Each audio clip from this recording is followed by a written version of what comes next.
Assalamu alaikum wa rahmatullahi wa barakatuhu. I'm very pleased to be joined by the Minister for Citizenship and Immigration, the Honorable Jason Kenney. Minister, thank you for taking time out to be with us today. Thank you so much. Assalamu alaikum. Wa alaikum salam. I'd like to start off by asking you about your relationship with the community. Obviously, I understand that your relationship goes quite far back. If you could just talk to me about your relationship and how it's grown over the years. Well, one of my best friends in college many years ago was a young Ahmadiyya man who was studying in the university in the United States. So I've known the community ever since then, and especially since becoming a member of parliament in 1997 through the great Jama'at in Calgary. And I was always invited to the conventions in Toronto. But in the past few years especially, have become close to the community, having had a chance to visit His Holiness on a couple of occasions at his home in London, and also to get to understand the community's challenges that it is facing in Pakistan and all around the world. Definitely, and you just came out from the mosque. You took a tour of the mosque. If you could just talk to us about your feelings about this mosque, the Baitur Rahman Mosque, what you really liked about this mosque. Well, first of all, it's a really impressive place of prayer.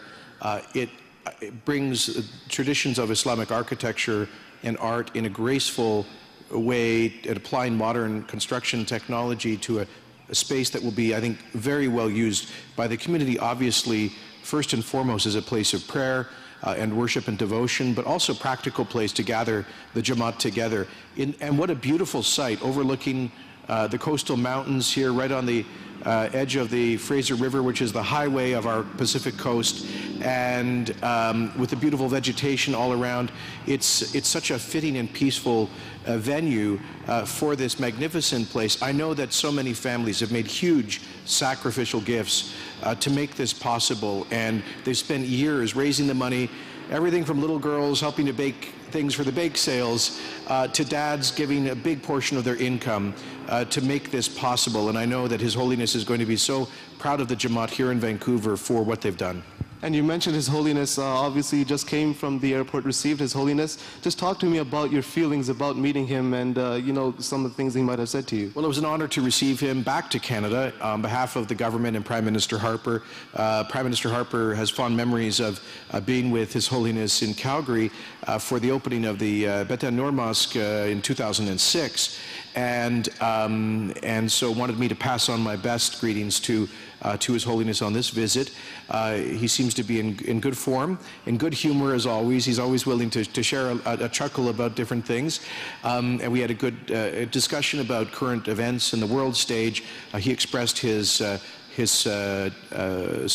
delight at the fact that Canada has finally launched our Office for Religious Freedom, and did so at the Humanity First Ahmadiyya Community Centre in Maple, Ontario, with the Prime Minister there a few weeks ago, and with the appointment of Dr. Andrew Bennett, Ambassador for Religious Freedom, who will be here for the opening of the mosque. So we talked about those issues. We talked about how Canada can help Ahmadis who have been victims of persecution around the world, and the collaboration, the growing collaboration between the Government of Canada and the worldwide Jama'at Ahmadiyya. Minister, just to end off, I know you have very close ties with this community. You consider them to be your brothers and sisters. Yes. If there is one message you would like to give to them, especially on this occasion, the arrival of His Holiness and the opening of the Baitur Mosque, just one message you would like to give to the community. It's a message of gratitude. Gratitude for those who have chosen to make Canada their new home, and for in the long term, to make this the place of their children and their children's children. Gratitude for the way that the Jama'at and its individual members have contributed to Canada. As I said to His Holiness, this is one community where I never have to worry about problems, kids getting into trouble or criminality or, abusing Canada's generosity. This is a community that is very deliberate, very intentional about contributing to Canada, about making and not taking, about giving and not taking. In fact, I told the media during the opening of the Religious Freedom Office with the Prime Minister in Maple about how the Government of Canada had made a special contribution to help build that community centre, but His Holiness said, no, we want to give that money back to the government so it can use it in better ways, because we're here in Canada to give and not to take. I'll tell you, I don't hear that message very often. It warms my heart.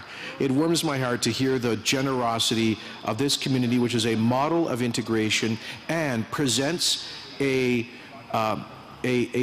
true, authentic a view of a peaceful Islam that is at home here in Canada, that doesn't regard itself as an alien faith, but as a Canadian spiritual presence in Canada. So thank you for embracing, I say to the community, thank you for embracing this country, making it a better and stronger place, and thank you for the beautiful permanent presence that this mosque represents here in Vancouver in the Lower Mainland.